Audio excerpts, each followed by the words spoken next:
Hi everyone, how are my Kita Dollar friends doing today? What's that? Good, I hope. Well, it's Morah, Alyssa here for story time again, and I'm going to read you another Passover book. And this one is called The Passover Scavenger Hunt. So let's find out what happens.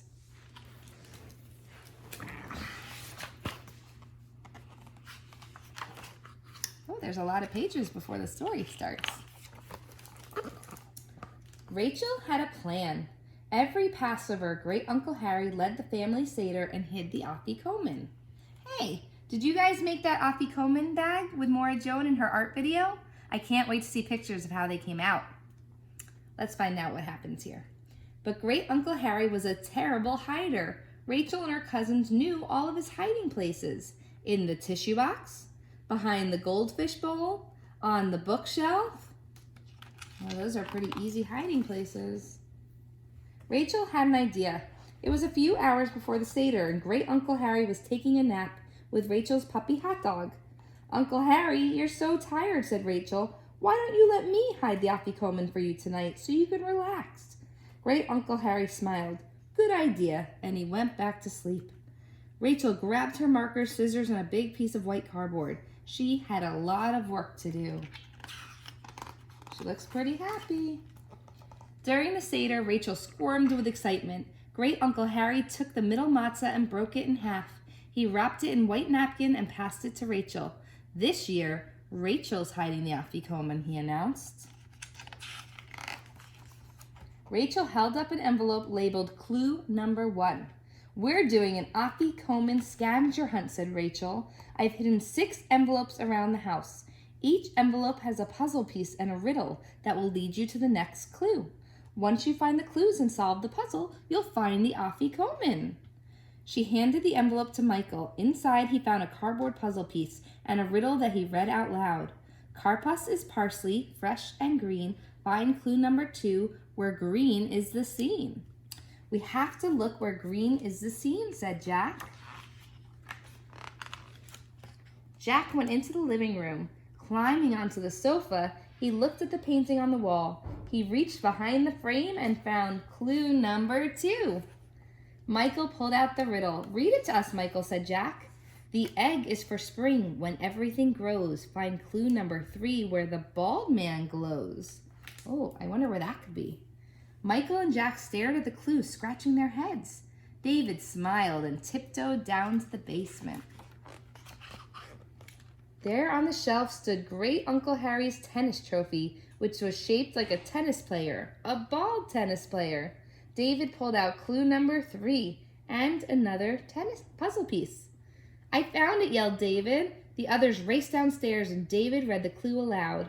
"The shank bone reminds us of when the Jews fled. Find clue number 4, where Frank rests his head." "That doesn't make any sense. Who is Frank?" asked Jack.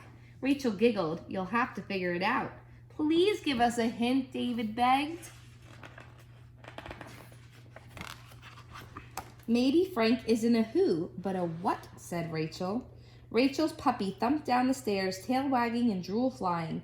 "Hey, it's hot dog," Michael exclaimed. "Hot dog is another word for Frank." "I know where hot dog rests his head," Michael said. He pointed to the dog bed. Under the cushion was clue number 4.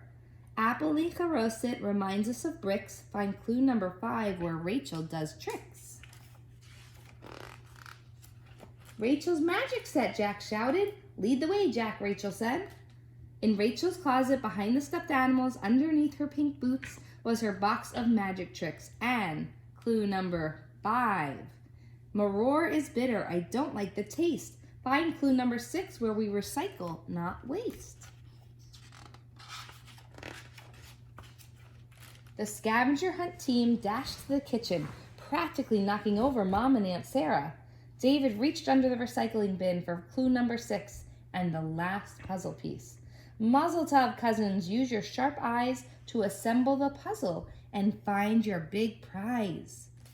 Can you guys see the puzzle? Do you have any ideas what it's going to look like when it's done? Michael, David, and Jack spread the puzzle pieces on the floor. They moved the pieces around until they fit together. "It's a Seder plate," David said. "It has all the clues from our scavenger hunt. Carapace, eggs, shankbone, charoset, and maror. So where's the afikoman? Michael asked. I know, said Jack. He raced to the dining room table and lifted the Seder plate from the table. Underneath was the afikoman wrapped in a white napkin. How did you get it under there, Rachel asked David. You were with us the whole time.